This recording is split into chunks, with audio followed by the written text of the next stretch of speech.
देख रहे हैं हमारा खास कार्यक्रम विश्लेषण, जहां होता है हर खबर का सटीक विश्लेषण। और विश्लेषण में बात होगी मैनपुरी की चुनावी जंग में योगी की ललकार की, क्योंकि अब तक सिर्फ भाजपा की तरफ से मंत्री और विधायक ही प्रचार कर रहे थे, लेकिन अब सीएम योगी ने प्रचार करके न सिर्फ मैनपुरी का सियासी पारा गर्म कर दिया, बल्कि अखिलेश के गढ़ सपा को अपना गढ़ बचाने की चुनौती दे दी। वहीं डिंपल यादव ने मैनपुरी चुनाव से पहले जनता को जागते रहने का नारा दिया है, क्योंकि समाजवादी खेमा लगातार प्रशासन पर सरकार के दबाव में काम करने का आरोप लगा रहा है। लेकिन इस लड़ाई में शिवपाल यादव का बड़ा नुकसान हो गया, जिनकी सिक्योरिटी जेड से वाई हो गई। तो वहीं आजम खान रामपुर के रण में फिर से हुंकार भर रहे हैं, जिनका दावा है कि रामपुर में जिस तरह से पिछले कई सालों में उनकी राजनीति का केंद्र रहा, वो आगे भी रहेगा। तो कहीं मत जाइए, बने रहिए हमारे साथ, क्योंकि अब होगा विश्लेषण। तो आज विश्लेषण में सबसे पहले बात मैनपुरी की, क्योंकि जिस तरीके से करहल से 7 महीने पहले चुनावी मैदान में अखिलेश यादव थे, आज उसी करहल से सीएम योगी ने चुनाव प्रचार कर समाजवादी पार्टी पर हमला किया। सीएम योगी ने मैनपुरी इटावा की गरीबी, परिवारवाद, माफिया, गुंडागर्दी, हर बात का जिक्र किया, लेकिन इन सब के बीच नेताजी को भी नमन किया। सीएम योगी ने कहा कि 2019 में नेताजी के आशीर्वाद से भाजपा जीती थी और इस बार मैनपुरी भी जीतेंगे। मतलब नेताजी की जिस विरासत को बचाने की लड़ाई अखिलेश यादव लड़ रहे हैं, अब उन्हें सीएम योगी ने नेताजी के मोर्चे पर ही चुनौती दे दी।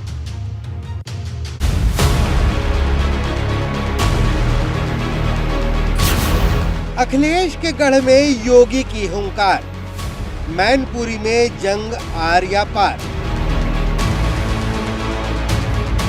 अपने को समाजवादी कहते हैं, लेकिन वास्तविक चरित्र उनका केवल परिवारवाद का है। वे परिवारवाद से कभी उभर नहीं पाए हैं। नेताजी के नाम को बनाया हथियार, समाजवादी पार्टी पर योगी का प्रहार। नेताजी का दिल्ली में संसद का वह ऐतिहासिक भाषण, जब उन्होंने देश की संसद में कहा था कि 2019 के लोकसभा चुनाव के बाद जो भी चुनाव अब होंगे, उन्होंने कह दिया था कि अब तो आएगी तो भाजपा ही। मैनपुरी कहने के लिए एक जिला है, लेकिन सियासत वो किला है जहां कभी भाजपा का खाता नहीं खुला है। लेकिन इस बार भाजपा ने मैनपुरी में जीत का कमल खिलाने के लिए पूरी ताकत झोंक दी है, क्योंकि चुनाव की कमान खुद सीएम योगी ने अपने हाथों में ले ली है, जिन्होंने मैनपुरी के रण को जीतने के लिए सपा संस्थापक मुलायम सिंह यादव के नाम को अपना सबसे बड़ा हथियार बना लिया है। क्योंकि जब योगी मैनपुरी में प्रचार करने पहुंचे, तो सबसे पहले उन्होंने सपा संस्थापक मुलायम सिंह यादव को श्रद्धांजलि दी और फिर 2019 में नेताजी के दिए जीत के आशीर्वाद का जिक्र किया। आपको याद होगा नेताजी का दिल्ली में संसद का वह ऐतिहासिक भाषण, जब उन्होंने देश की संसद में कहा था कि 2019 के लोकसभा चुनाव के बाद जो भी चुनाव अब होंगे, चुनाव के पहले उन्होंने कह दिया था कि अब तो आएगी तो भाजपा ही। और आज नेताजी के ही आशीर्वाद का परिणाम था कि आजमगढ़ और रामपुर जैसे समाजवादी पार्टी के परंपरागत दुर्ग को ध्वस्त करते हुए भारतीय जनता पार्टी के प्रत्याशी भारी बहुमत से दोनों लोकसभा सीटों पर परचम लहरा करके आज से 3 महीने पहले विजयी हुए थे। दरअसल जब से भाजपा ने आजमगढ़ और रामपुर में जीत का कमल खिलाया है, तब से सीएम योगी का कॉन्फिडेंस हाई मोड पर है और अब उनका अगला लक्ष्य मैनपुरी है, जो 2024 में सभी 80 सीट जीतने का सबसे बड़ा द्वार है। सरदेव नेताजी का सपना साकार होने जा रहा है, जो उन्होंने कहा था कि जीतेगी तो भाजपा ही। और वही भाजपा के लिए आपसे अपील करने के लिए मैं आज फिर से एक बार इस करहल विधानसभा क्षेत्र मैनपुरी में आपके बीच आया हूं। मैनपुरी की लड़ाई भले ही रघुराज शाक्य बनाम डिंपल यादव के बीच है, लेकिन सीएम योगी के निशाने पर अखिलेश यादव थे। यही वजह थी कि उन्होंने प्रचार के लिए करहल को चुना था। अखिलेश के गढ़ में योगी की ये जबरदस्त गर्जना रही और ऐसे में अब देखना ये है कि 5 जो आगामी महीने में 5 तारीख को जो वोटिंग होने जा रही है, उसमें योगी की इस गर्जना का क्या असर रहता है। भारतीय जनता पार्टी इस चुनाव को बड़ी मजबूती से लड़ रही है और बीजेपी का कहना है कि पूरी तरह से मामला एक तरफा हो चुका है, बदलाव की बयार बह रही है। सीएम के साथ केंद्रीय मंत्री एसपी सिंह बघेल भी मौजूद थे। जिन्होंने 7 महीने पहले इसी करहल में अखिलेश यादव के साथ 2-2 हाथ किए थे। हीन भावना से ग्रसित लोगों को मैं केवल ये कहना चाहूंगा कि कोई गढ़ नहीं है। ऐसा ही एक गढ़ समझ करके कन्नौज में डिंपल यादव आई थी, मुझे भी वो चुनाव लड़ने का मौका मिला था, वो गढ़ टूटा, वो हार के गई। आपके ऊपर बहुत बड़ी जिम्मेदारी है। मेरे हिसाब से आदरणीय मुख्यमंत्री जी, ये 100 चुनाव के बराबर चुनाव हो रहा है। एक के मारे 2 मरे और तीसरा हवा खाए मर जाए। मैनपुरी लोकसभा में अगर आप समाजवादी पार्टी को हरा दोगे तो कश्मीर से लेकर कन्याकुमारी तक और कच्छ से लेकर कामरूप तक भारतीय जनता पार्टी का परचम लहराएगा। लेकिन सबसे बड़ा सवाल ये कि क्या भाजपा मैनपुरी में जीत का कमल खिला पाएगी, क्योंकि मैनपुरी की पिच आजमगढ़ से एकदम अलग है। बड़ी बात यह भी है कि आजमगढ़ में अखिलेश यादव प्रचार करने नहीं गए थे, लेकिन मैनपुरी में पिता की विरासत को बचाने के लिए अखिलेश ने पूरी ताकत लगा दी है। वो न सिर्फ जनसभा पर जनसभा कर रहे हैं, बल्कि घर घर जाकर वोट भी मांग रहे हैं। और अब सबकी निगाहें 5 दिसंबर की तारीख पर टिकी है, जब मैनपुरी की जनता अपने वोट से फैसला करेगी कि यहाँ कमल खिलेगा या साइकिल दौड़ेगी। मैनपुरी से करहल से नितिन उपाध्याय, एबीपी गंगा। अब बात डिंपल यादव की, जो मुलायम सिंह यादव की विरासत को बचाने के लिए मैदान में उतरी हैं, लेकिन प्रशासन के रवैये पर लाल नजर आ रही है। क्योंकि आज जब वो प्रचार करने के लिए जसवंत नगर विधानसभा में पहुंची तो वे कहती नजर आई कि प्रशासन सरकार के दबाव में काम कर रहा है। ऐसे में सबको जागते रहने की जरूरत है। दरअसल सपा लगातार प्रशासन के काम करने के रवैये पर सवाल उठा रही है, तो भाजपा इसे हार का डर बता रही है।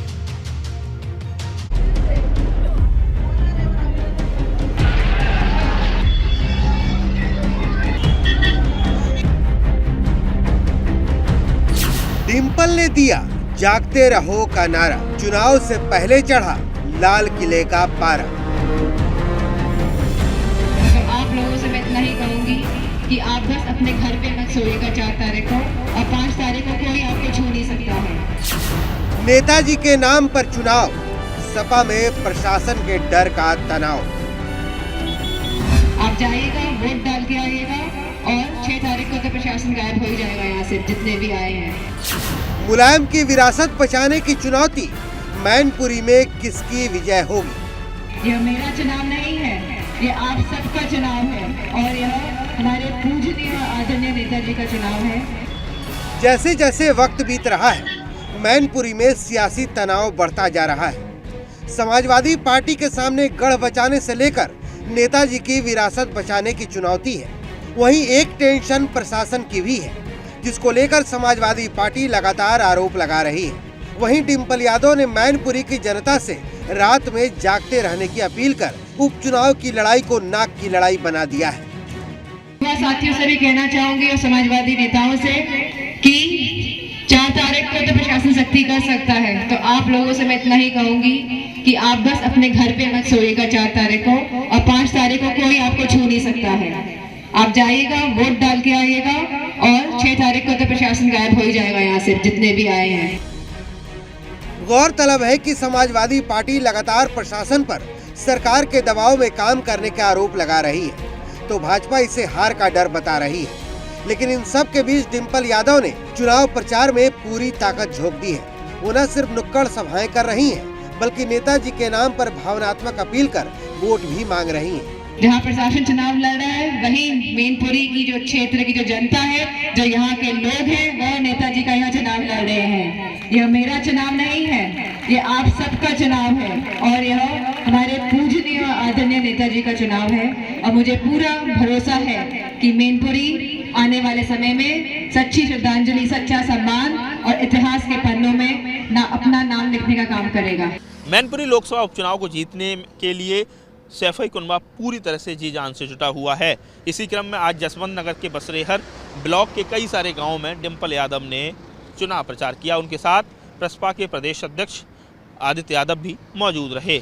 जसवंत नगर एक ऐसी सीट है जो सबसे सुरक्षित और सबसे मजबूत सीट समाजवादी पार्टी के लिए मानी जाती है, और समाजवादी पार्टी को ये उम्मीद है कि यहाँ से वो एक अच्छी बढ़त के साथ वो इस इलेक्शन में आगे बढ़ सकते हैं। जहां एक तरफ डिंपल मोर्चा संभाले हुए हैं, तो दूसरी तरफ अखिलेश यादव मैनपुरी के एक एक वोट को जोड़ने में लगे हैं। सोमवार को अखिलेश यादव माता शीतला का आशीर्वाद लेने पहुंचे थे, लेकिन बड़ा सवाल ये है कि माता शीतला का आशीर्वाद डिंपल को मैनपुरी में चक्रवर्ती बना पाएगा, क्योंकि जब जब उपचुनाव की लड़ाई हुई है सपा को हार ही मिली है और सपा के पास ये आखिरी किला बचा है। अगर ये भी ढह गया तो अखिलेश यादव की रणनीति पर प्रश्न चिन्ह लग जाएगा। Bureau report, ABP Ganga. और अब बात शिवपाल यादव की, जिनकी सिक्योरिटी Z से Y हो गई और अब इसी घटी हुई सिक्योरिटी को लेकर राजनीति शुरू हो गई है। कोर्ट इसे बहु डिंपल के समर्थन करने का साइड इफेक्ट बता रहा है, तो कोई इसे भाजपा की नाराजगी से जोड़ा जा रहा है, माफ कीजिएगा, इसे बहु डिंपल के समर्थन की बात कह रहा है। तो इस पूरे मामले पर शिवपाल की सिक्योरिटी पर डिंपल का समर्थन करने से कम हुई, ये तमाम बातें कही जा रही हैं।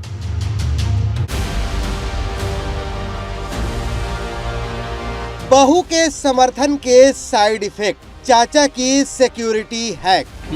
चाचा लड़ेंगे, आ जाओ। मैनपुर उपचुनाव से पहले शिवपाल की सुरक्षा घटी, यूपी की सियासत बढ़ी। जहां एक तरफ मैनपुरी के चुनाव को लेकर हर दिन सूबे का सियासी पारा गर्म हो रहा है, वहीं शिवपाल यादव की सुरक्षा में हुई कटौती ने राजनीतिक तनाव पैदा कर दिया है, क्योंकि कल तक शिवपाल यादव को जेड कैटेगरी की सुरक्षा मिली हुई, वो अब घटकर वाई कैटेगरी की हो चुकी है और राजनीति के जानकार इसे बहु डिंपल के समर्थन के साइड इफेक्ट के रूप में देख रहे हैं, क्योंकि शिवपाल यादव न सिर्फ डिंपल यादव को जिताने के लिए प्रचार कर रहे हैं, बल्कि भाजपा के मिशन मैनपुरी में रोड़ा बनकर अखिलेश यादव के साथ खड़े हैं। शिवपाल यादव की सुरक्षा कम कर दी गई, Z से Y कर दी गई। ये भाजपा का काम करने का तरीका है, ये उनको जवाब देना पड़ेगा।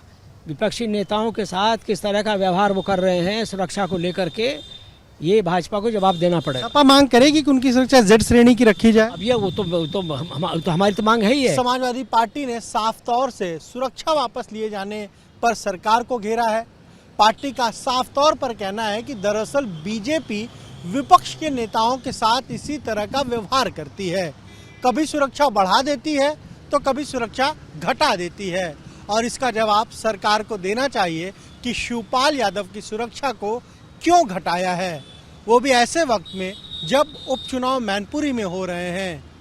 पार्टी के मुख्य प्रवक्ता राजेंद्र चौधरी का तो यहाँ तक कहना है कि समाजवादी पार्टी उनकी सुरक्षा को बरकरार रखने की मांग करेगी।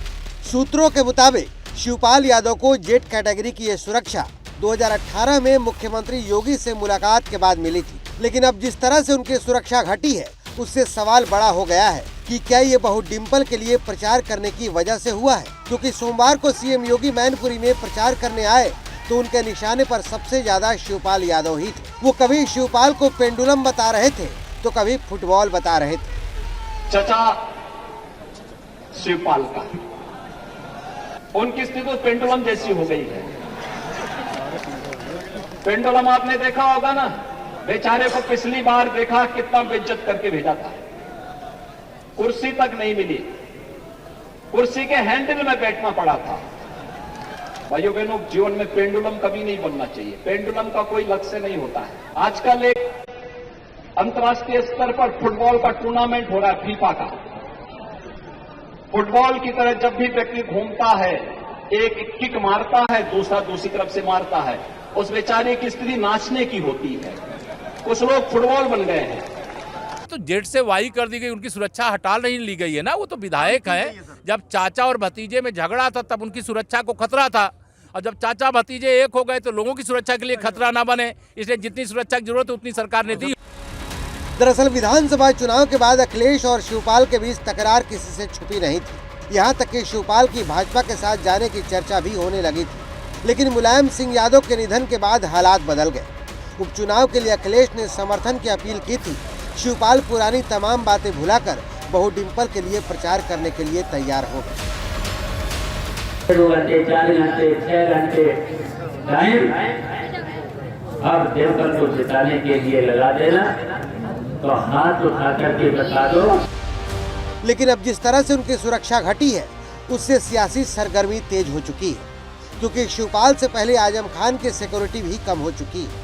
कुछ महीने पहले आजम खान की सुरक्षा में भी कटौती की गई थी। इसके बाद आजम खान की ओर से खुद की जान को खतरा बताते हुए सूबे की सरकार से सुरक्षा की मांग की गई थी, लेकिन जब सुरक्षा नहीं मिली तो आजम खान ने बची हुई सुरक्षा को भी वापस कर दिया था। लेकिन बड़ा सवाल ये है कि क्या अब सुरक्षा की ये लड़ाई मैनपुरी उपचुनाव में दिखेगी, क्योंकि सिक्योरिटी घटाकर भाजपा ने तो शिवपाल के खिलाफ युद्ध का ऐलान कर दिया है। अब शिवपाल इसका जवाब कैसे देते हैं, इस पर पूरे प्रदेश की निगाहें टिकी हुई हैं। Bureau report ABP Ganga. और आइए अब आपको बताते हैं कि शिवपाल यादव की जो सिक्योरिटी जेट से वाई हुई उसमें कितना अंतर होता है और क्यों इसको लेकर इतना हंगामा हो रहा है। पहले आपको जेट सिक्योरिटी के बारे में बताते हैं जो शिवपाल को मिली हुई थी। जेट श्रेणी की सिक्योरिटी में 5 एनएसजी कमांडो होते हैं, सीआईएसएफ के जवान होते हैं, आईटीबीपी के जवान होते हैं, सीआरपीएफ के जवान होते हैं, बीएसएफ के जवान होते हैं, पुलिसकर्मी होते हैं और ये पूरा सुरक्षा घेरा 22 जवानों का होता है। ये होती है जेट सिक्योरिटी। लेकिन अब जेट से जो वाई शिवपाल को सिक्योरिटी की गई है उसके बारे में आपको बताते हैं। वाई श्रेणी की सिक्योरिटी में 2 एनएसजी कमांडो होते हैं, 2 पीएसओ होते हैं, सीआरपीएफ के जवान होते हैं और कुल 11 पुलिसकर्मी होते हैं। यानी कि 22 से सीधे 11 पुलिसकर्मियों की जमात जो है वो शिवपाल यादव के साथ चलेगी। तो ये साइड इफेक्ट माना जा रहा है कि कल तक जेट सिक्योरिटी में थे 22 जवान उनके साथ चलते थे, लेकिन अब वाई सिक्योरिटी की बात हो रही है। देखिए 2 एनएसजी कमांडो, 2 पीएसओ, सीआरपीएफ जवान, अब केवल 11 सुरक्षा के जवान ही शिवपाल यादव की सुरक्षा में रहेंगे और इसी डिमोशन पर सुरक्षा के अब राजनीति और राजनीतिक बयानों की झड़ी आ गई है। और अब चलिए बात करते हैं आजम खान के पावर सेंटर की। क्या रामपुर में काम करेगा इम्फैक्टर, क्योंकि रामपुर में इस बार आजम खान की साख दांव पर लगी है, क्योंकि जिस सीट पर पिछले 4 दशक से आजम खान और उनके परिवार का कब्जा रहा है वो दांव पर लग गई है। और अब सवाल बड़ा है कि क्या आजम खान रामपुर का किला बचा पाएंगे, क्योंकि एबीपी गंगा ने आजम खान से बात करते हुए आजम ने जीत का दावा किया, लेकिन जो मुस्लिम वोट उनकी ताकत रहा है वो खतरे की घंटी बजा रहा है, जिसे अपने साथ रखने के लिए आजम अब इमोशनल कार्ड खेल रहे हैं। आजम खान का योद्धा प्लान, रामपुर में जीत का ऐलान।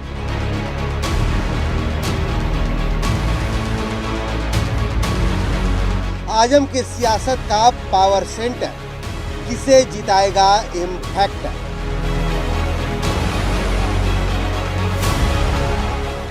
जिस तरह मैनपुरी में अखिलेश यादव की शाख दांव पर लगी है, उसी तरह रामपुर में आजम खान के सामने अपने गढ़ को बचाने की चुनौती है, क्योंकि जिस रामपुर से आजम खान यूपी की सियासत को साधते रहे, अब उस रामपुर में आजम खान की पकड़ कितनी बाकी है, इसका एक टेस्ट इस बार उपचुनाव में होना है।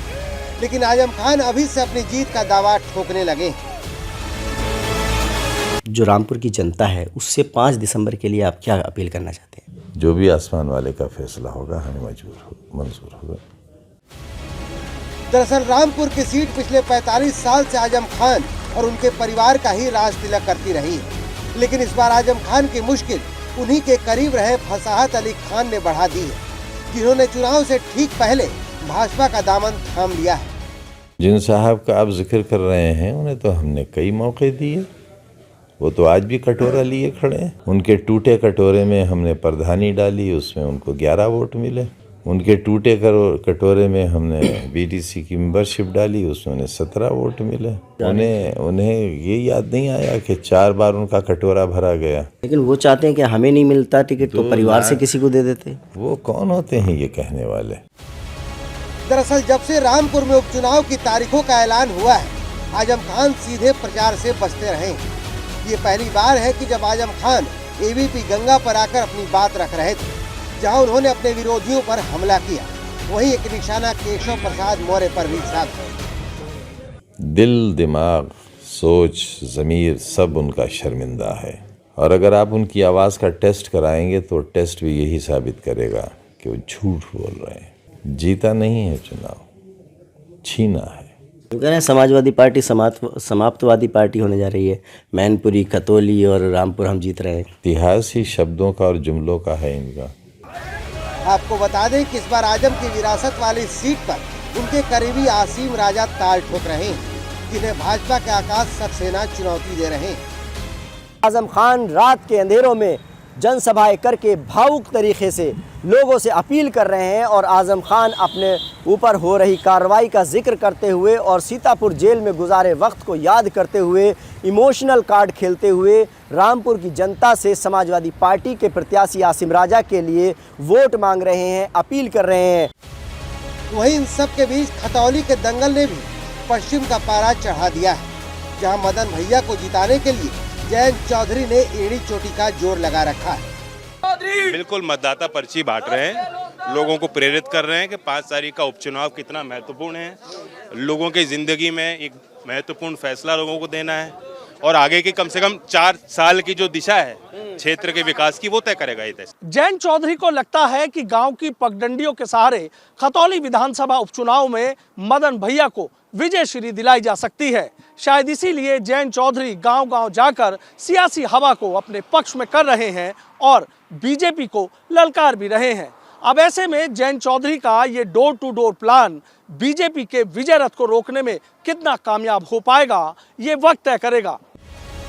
मतलब एकदम साफ है, पश्चिम के 2 किले दांव पर लगे हैं, जिसमें एक भाजपा का है तो दूसरा आजम खान का। जानकार इस चुनाव को पश्चिम के भविष्य का चुनाव बता रहे हैं, क्योंकि जो भी इसे जीतेगा 24 में उसका पलड़ा भारी हो जाएगा। Bureau report, ABP Ganga.